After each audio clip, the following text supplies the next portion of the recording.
जय हिंद दोस्तों, आपका स्वागत है इस शिक्षा विद सौरभ यूट्यूब चैनल पर। तो आज बहुत दिन बाद आप लोगों से मुलाकात हो रही है। तो इसके पिछली वाली क्लास में जहाँ तक हम लोगों ने पढ़ाई करी थी उसी के आगे कंटिन्यू करेंगे, ठीक है। तो हम लोगों ने इसके पीछे हेनरी हैंस महोदय का प्लेट विवर्तनिक सिद्धांत पढ़ा था। उसके बाद हम लोगों ने हिमालय का विभाजन किया था। हिमालय के विभाजन में हमने ये पढ़ा था कि कौन सा शिवालिक हिमालय है, कौन सा मध्य हिमालय है, कौन सा बृहद हिमालय है, उस पर क्या क्या विशेषताएं थी, उन सब के बारे में चर्चा करी थी, ठीक है। तो आज जो हम पढ़ेंगे, हम आज भी हिमालय का ही विभाजन करेंगे, मतलब हम आज भी पढ़ेंगे तो हिमालय का विभाजन। लेकिन अब विभाजन किस आधार पे होगा, यहाँ से क्वेश्चन बनता है, ठीक है। तो हिमालय का विभाजन किसके अनुसार? एक वैज्ञानिक थे जिनका नाम था सिडनी बुरार्ड, ठीक है। ये एक भूशास्त्रीय थे। इन्होंने हिमालय का विभाजन किया और किस आधार पर किया? तो नदियों के आधार पर किया, नदियों के आधार पे। अब इस बात को समझेंगे कि नदियों के आधार पे किस तरीके से इन्होंने किया। नदियों का आधार का मतलब पहले ये समझ लिया कि हिमालय का कैसे कैसे क्या हुआ है, विस्तार कहाँ है, ताकि आपको ये समझ में आ जाए कि अगर क्वेश्चन पूछा जाएगा तो कहाँ से क्वेश्चन पूछा जा सकता है। क्योंकि देखिए, अगर आप ये नहीं समझ पाएंगे क्वेश्चन क्या पूछा जा सकता है तो फिर पढ़ने का मज़ा नहीं है। इसलिए ये जानना बेहद ज़रूरी है कि आखिर क्वेश्चन कहाँ से किस तरीके से पूछे जा सकते हैं, ठीक है। और बिना मैप के तो एकदम मत पढ़िएगा। देखिए, ये भारत दिख रहा होगा अपना, अच्छा प्यारा। तो हमें पढ़ना है कि हिमालय का विभाजन, मतलब हिमालय का विभाजन का मतलब हो गया कि यहाँ से लेके लद्दाख वाले इस कोने से लेके कहाँ तक, अरुणाचल प्रदेश के इस कोने तक जो एक फैला हुआ पर्वत है उसे कहते हैं हिमालय पर्वत कहते हैं। ये बात आप भी जानते हैं, ये बात हम भी जानते हैं, यही बात हम आपको बता रहे हैं। लेकिन अब इसमें समझना क्या है कि कौन भूगर्भ शास्त्री हैं जिनका नाम है सिडनी बुरार्ड। इन्होंने कहा कि नदियों के आधार पर विभाजन, मतलब या तो बोलेगा कि नदियों के आधार पर विभाजन या नदी घाटियों के आधार पर विभाजन। अब इन चीज़ों को समझेंगे, देखेंगे। अगर हिमालय को जब हम आपको पढ़ा रहे थे, हमने आपको बताया था यहाँ से एक नदी जाती है, एक नदी जाती है सिंध नदी। क्या नाम है उसका? सिंधु नदी, ठीक है, एकदम कंफर्म है। देखिए, ये है हमारी, इसका नाम है सिंधु नदी, ठीक है। ये एक बड़ी नदी है जो हिमालय ट्रांस हिमालय सो के बहती। उसके बाद आएंगे उत्तराखंड के आसपास तो एक और नदी मिलेगी जिसका नाम है क्या? सतलज। क्या नाम है? कौन सी नदी? सतलज नदी। तो लिखेंगे सतलज। तो पहली नदी हो गया सिंधु नदी, दूसरा हो गया सतलज नदी। अच्छा, नेपाल के पास आएंगे तो यहाँ से एक नदी मिलेगी जिसको काली नदी। कौन सी नदी मिलेगी? काली नदी। चलिए, नेपाल के लास्ट में सिक्किम के आसपास आप देखेंगे अगर मैप में, तो यहाँ से एक नदी मिलेगी जो बाद में जाके ब्रह्मपुत्र में मिल जाती है। उसका नाम है तीस्ता। क्या नाम है? तीस्ता। और तीस्ता के बाद यहाँ पे एक नदी है जिसको आप बोलते हैं ब्रह्मपुत्र। क्या नाम देते हैं? ब्रह्मपुत्र। तो आपने कितनी नदियों को देखा? आपने देखा सिंधु नदी को देखा, आपने सतलज को देखा, आपने काली को देखा, आपने तीस्ता को देखा और आपने ब्रह्मपुत्र नदी को। इन्होंने कहा कि देखिए, जैसे ये हिमालय है, ये हिमालय अगर है इस तरीके से, कुछ इस तरीके से हिमालय है, तो क्या हुआ कि अगर ये नदियाँ, कोई नदी यहाँ से निकलती है, कोई यहाँ से निकलती है, कोई यहाँ से निकलती है, तो इसके बीच का हिमालय अलग है, इसके बीच का हिमालय अलग है। अगर यहाँ से कोई नदी निकलती है तो इसके बीच का हिमालय अलग है। इसी देखिए, ये नदी यहाँ से बहेगी तो यहाँ किसका निर्माण करेगी? घाटी का निर्माण करेगी। यहाँ भी घाटी का निर्माण होगा। अब वो घाटी चाहे वी आकार हो या छिछली कैसे भी होगी, लेकिन घाटी का निर्माण होगा। अब घाटी का निर्माण होगा तो एक चीज़ समझेंगे कि हिमालय में जो सिडनी बुरार्ड थे, इन्होंने बताया कि जो नदियाँ हैं, नदियों के आधार पे, या तो नदियों के आधार पे क्वेश्चन पूछेगा, या नदियों के आधार पे नहीं पूछेगा तो नदी घाटियों के आधार पे पूछेगा। अभी अगर जूनियर का एग्जाम आप लोगों ने दिया होगा किसी ने, तो वहाँ से ये क्वेश्चन पूछा गया था, ठीक है। तो अब क्या है, इन्होंने ये कहा कि ये सिंधु नदी, सतलज, काली, तीस्ता और ब्रह्मपुत्र, इन 5 नदियों के आधार पे इन्हें हिमालय का विभाजन किया। अब हिमालय का विभाजन किया कैसे, इस बात को समझेंगे कि किन किन नदियों के बीच कौन हिमालय का क्या क्या नाम रखा, यही क्वेश्चन आपसे पूछा जाता है। ठीक है, तो इन्होंने कहा कि देखिए ये सिंधु नदी है, ये सतलज नदी है, तो सिंधु नदी और सतलज नदी के बीच एक हिमालय का निर्माण इन्होंने बताया कि इस हिमालय को हम क्या नाम देंगे, तो कहा गया पंजाब हिमालय। तो अगर हम कहें कि जो सिंधु नदी है और एक तरफ सिंधु नदी और एक तरफ अपनी सतलज,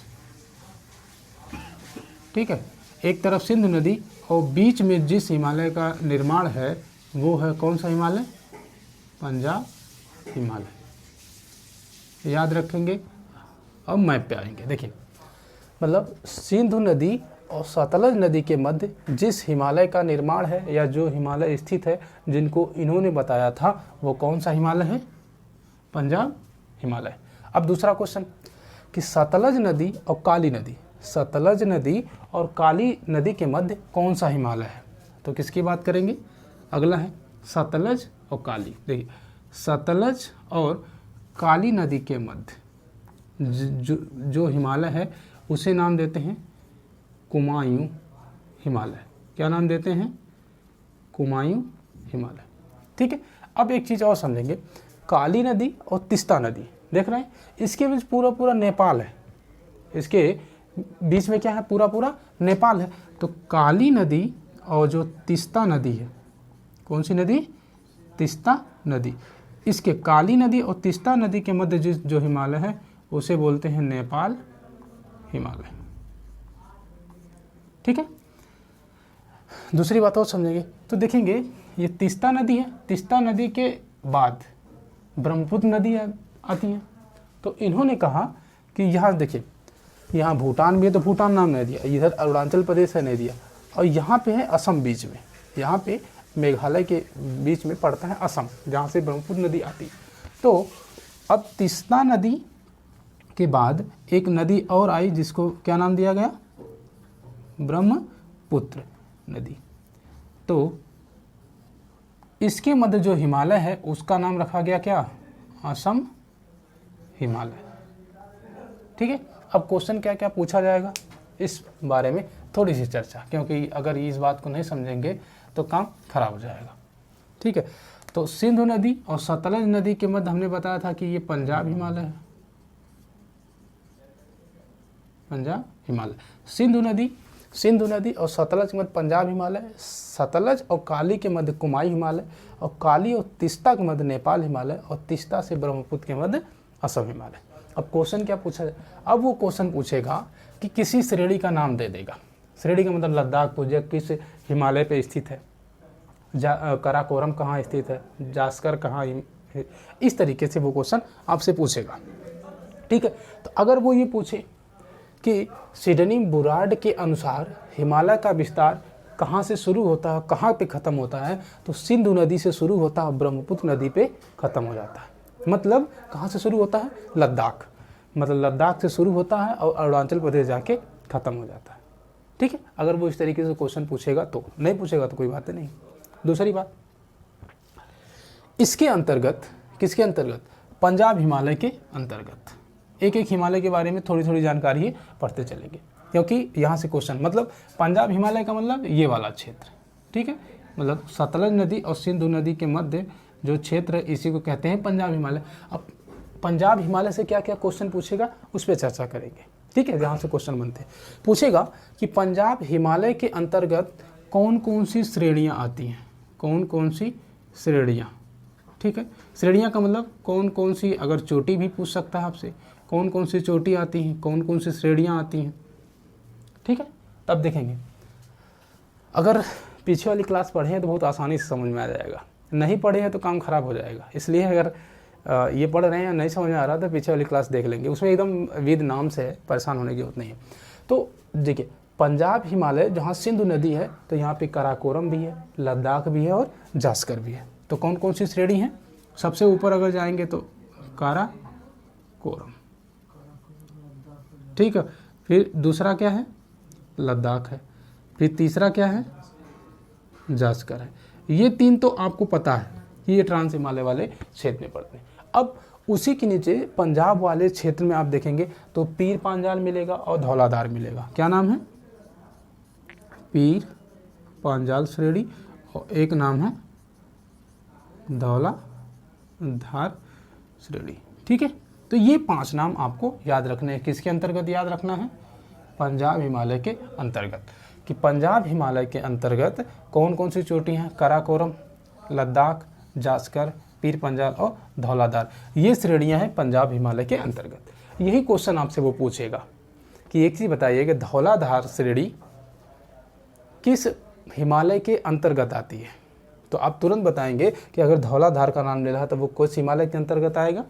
पंजाब हिमालय के अंतर्गत। अगर वो ये कह रहा है काराकोरम किसके आएगा, तब भी पंजाब हिमालय के आसपास। और पंजाब हिमालय का विस्तार कहाँ से है? तो सिंधु नदी से सतलज नदी।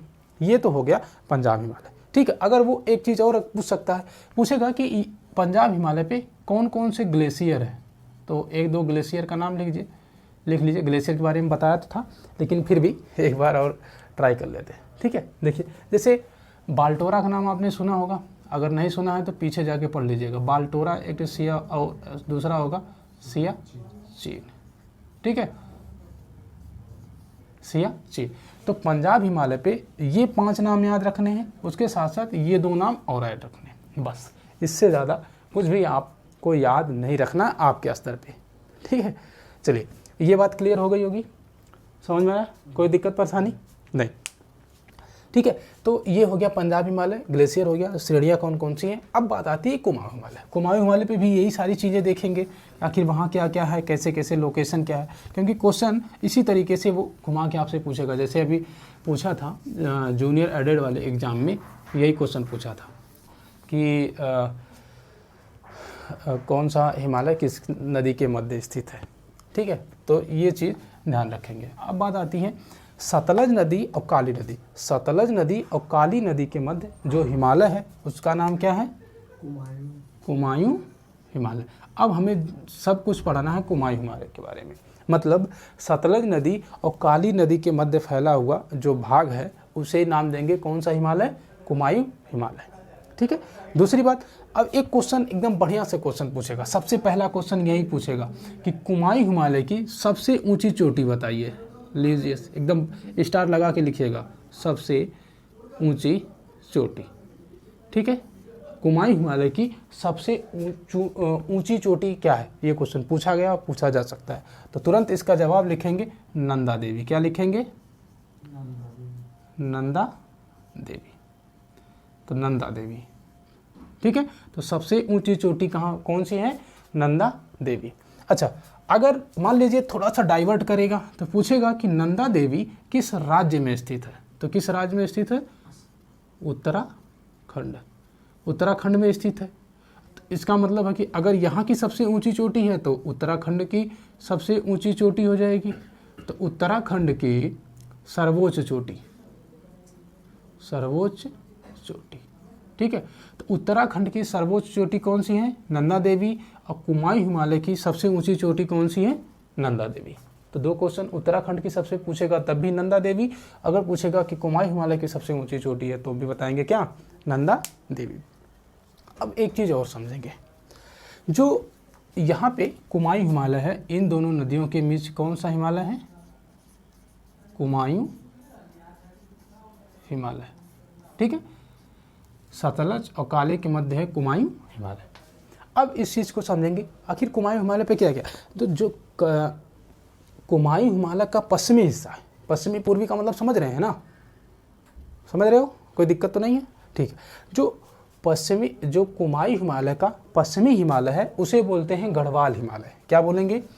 अब समझेंगे। देखिए, कुमायूं हिमालय का जो पश्चिमी हिमालय वाला भाग है, पश्चिमी हिमालय, या इसे लिखेंगे भाग, मतलब कुमायूं हिमालय का जो पश्चिमी भाग है, पश्चिमी भाग लिखेंगे, पश्चिमी भाग, इसे बोला जाता है क्या? गढ़वाल हिमालय। तो एक क्वेश्चन पूछा जाता है कि आखिर जो ये गढ़वाल हिमालय है ये किसका भाग है? तो किसका भाग है ये? कुमायूं हिमालय का पश्चिमी भाग है कौन सा? गढ़वाल हिमालय। एकदम जितने बता रहा हूँ एकदम नोट करते जाएंगे, क्योंकि सबसे क्वेश्चन बना है। वो शायद हो सकता है डायरेक्ट भी पूछ सकता है, हो सकता है वो आप कॉन्सेप्ट दे के पूछ सकता है, इसलिए पूरी शिद्दत के साथ पढ़ने की कोशिश करिए, लिखते जाइएगा। ठीक है, तो कुमाऊं हिमालय की सबसे ऊंची चोटी हो गई नंदा देवी, उसके पश्चिमी भाग को कहते हैं कुमाऊं हिमालय के पश्चिमी भाग कहते हैं गढ़वाल हिमालय। तो अब दिमाग में आएगा सर जी जब पश्चिमी को कुछ कहते हैं तो पूर्वी को भी कुछ कहते होंगे। जो देखिए ये जो पूर्वी भाग है कुमाऊं हिमालय का, जो कौन सा भाग है, पूर्वी भाग, इस पूर्वी भाग को नाम देते हैं कुमाऊं हिमालय। कहेंगे अच्छा जी हाँ, कुमाऊं हिमालय। ठीक है, तो ये चीज़ ध्यान में रखेंगे, कुमाऊं हिमालय का पश्चिमी भाग को गढ़वाल हिमालय और इसके पूर्वी भाग को क्या नाम देते हैं, कुमाऊं हिमालय। क्लियर है, बात समझ में आई? मतलब पूर्वी भाग देगा तो कुमाऊं हिमालय और पश्चिमी भाग देगा तो गढ़वाल हिमालय। अब और क्या क्या क्वेश्चन पूछेगा, देखिए यहाँ से बढ़िया बढ़िया क्वेश्चन पूछा जाता है। पूछेगा कि कुमाऊं हिमालय पे कौन कौन सी झीलें स्थित हैं, चलिए उसको भी देख लेते हैं। तो कुमाऊं हिमालय के बारे में पढ़ाई कर रहे हैं तो देखिए यहीं पे लिख देते हैं कौन कौन सी झील स्थित है। ठीक है, अब कौन कौन सी झील स्थित है इस बात को, नैनीताल, भूमिताल और सातताल। क्या क्या है, नैनीताल का नाम सुना है, नैनीताल, उसके बाद भूमिताल, अच्छा नैनीताल हो गया, भूमिताल हो गया, फिर क्या हो गया, सातताल। ये 3 झीलों को आप याद रखेंगे। ये जो झीलें हैं ये कहाँ पे स्थित हैं, तीनों झीलें नैनीताल, भूमिताल और सातताल कुमाऊं हिमालय पर स्थित है। चलिए ये हो गया। अब जो बढ़िया क्वेश्चन बनेगा, जो स्टैंडर्ड क्वेश्चन बनेगा थोड़ा सा बढ़ा के, वो ये पूछेगा कि कुछ चोटियों का नाम दे देगा, कुछ चोटियों को क्या नाम देगा और पूछेगा ये किस हिमालय पे स्थित है।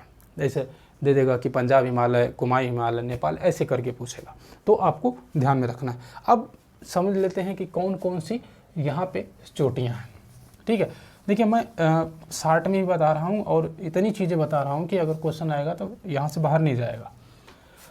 चैनल पे नए हैं तो शेयर और सब्सक्राइब करके जाइएगा, ठीक है, ये कहना ना पड़े। चलिए ये देखिए, अब यहाँ पे कुमाऊं हिमालय पे कुछ चोटियाँ हैं। इन चोटियों से क्या पूछा जाता है आपसे, क्वेश्चन पूछा जाता है। इन चोटियों से, जो चोटियाँ हैं इनसे क्वेश्चन पूछा जाता है। तब बात आएगी क्वेश्चन पूछा जाएगा तो क्या क्वेश्चन पूछा जाएगा, सीधे सीधे वो नाम देगा इन चोटियों का। अब पूछेगा किस हिमालय पे स्थित है। जैसे आपने एक नाम सुना होगा बद्रीनाथ, मूवी देखे हैं बद्रीनाथ, ये कहाँ पे है, कुमाऊं हिमालय पे। ठीक है, दूसरी बात देखें, केदारनाथ का नाम सुना है, अगर मूवी देखे होंगे तो दोनों मिल गया होगा, बद्रीनाथ केदारनाथ। ठीक है, उसके बाद त्रिशूल, माना, क्या नाम है, त्रिशूल, ओहो, फिर अगला क्या है, माना, फिर अगला क्या है, त्रिशूल, माना, गंगोत्री, यमुनोत्री, नंदा देवी का नाम आया था, क्या नाम है, गंगोत्री। चलिए जहाँ से गंगा निकलती हैं, यमुनोत्री, जहाँ से यमुना जी निकलती हैं, और अभी हम लोगों ने पढ़ा था कि नंदा देवी। ठीक है, हमने पढ़ा था नंदा देवी, और उसी के साथ एक और नाम पढ़ेंगे, क्या, कामेत। ठीक है, ये चोटियाँ हैं, और जिसमें से जो नंदा देवी है इसको IMP बनाएंगे क्योंकि यहाँ की ये सबसे ऊंची चोटी है। तो बद्रीनाथ, केदारनाथ, त्रिशूल, माना, गंगोत्री, यमुनोत्री, कामेत और नंदा देवी, ये यहाँ पे स्थित चोटियाँ हैं। इन चोटियों से आपसे क्या पूछा जाएगा, क्वेश्चन पूछा जाएगा कि दे देगा, चोटी का नाम दे देगा, पूछेगा बताओ भैया ये किस हिमालय पे स्थित है। ठीक है, अब एक क्वेश्चन और पूछ सकता है आपसे, वो क्या पूछेगा, इसी बताओ कि ये उत्तराखंड वाले क्षेत्र में है तो यहाँ पे कुछ दर्रे भी स्थित है। अगर दर्रा पढ़ा होगा तो ठीक है, नहीं तो फिर यहाँ तो पढ़ाएंगे ही हम। अब यहाँ पे कुछ दर्रे हैं, छोटे छोटे, 1-2 हैं, उनको जान लीजिए क्योंकि वहाँ से क्वेश्चन पूछता है। तो देखिए यहाँ पे कुछ दर्रे हैं। अब कौन कौन सा दर्रा है इस बात को समझ लेंगे। देखिए आपको मिलेगा माना दर्रा, उत्तराखंड में माना दर्रा, आपको मिलेगा नीति दर्रा, क्या मिलेगा, नीति दर्रा, और एक मिलेगा लिपू लेक दर्रा। ठीक है, ये 3 दर्रा आपको याद रखना क्योंकि ये कहाँ पे स्थित है, उत्तराखंड में। यूके का मतलब समझेंगे उत्तराखंड, यूनाइटेड किंगडम नहीं समझेंगे, क्या समझेंगे इसको, उत्तराखंड। ठीक है, तो ज़्यादातर कुमाऊं हिमालय का हिस्सा कहाँ पे है? उत्तराखंड वाले क्षेत्र में ही ज़्यादातर स्थित है। इस वजह से सारी जितनी भी खासियत उत्तराखंड की है वो सब कुमाऊं हिमालय की है। तो अब क्या क्या हमने पढ़ा है कुमाऊं हिमालय के बारे में, ये समझ लेंगे। देखिए, हमने सबसे पहले ये पढ़ा कि कुमाऊं हिमालय कहाँ से कहाँ तक फैला है। तो सतलज नदी से लेके कहाँ तक? काली नदी तक। कौन सा हिमालय है? कुमाऊं हिमालय। कुमाऊं हिमालय के जो पश्चिमी क्षेत्र होता था, पश्चिमी वाला भाग, उसको बोलते हैं गढ़वाल हिमालय। पूर्वी भाग होता था उसको बोलते थे कुमाऊं हिमालय। ठीक है। अगली चीज़ हमने पढ़ी थी कि कुमाऊं हिमालय की सबसे ऊंची चोटी कौन सी है? नंदा देवी, जो उत्तराखंड में, उत्तराखंड की वो सबसे ऊंची चोटी है। उसके बाद हमने पढ़ा था यहाँ पे कौन सी चोटियाँ हैं? बद्रीनाथ है, केदारनाथ है, त्रिशूल है, माना है, गंगोत्री, यमुनोत्री, नंदा देवी और कामेत। इसको ध्यान रखना है। ये अगर दर्रा पढ़ें तो ये ऑलरेडी आपको याद होगा, नहीं याद है तो परेशान होने की ज़रूरत नहीं है। इतनी चीज़ क्या समझ में आई और क्लियर हो गई? इतनी चीज़ समझ में आ गई और क्लियर हो गई क्या? अगर हो गई हो तो हाँ या ना बोलेंगे। हो गई क्लियर? चलिए तो आगे चलें।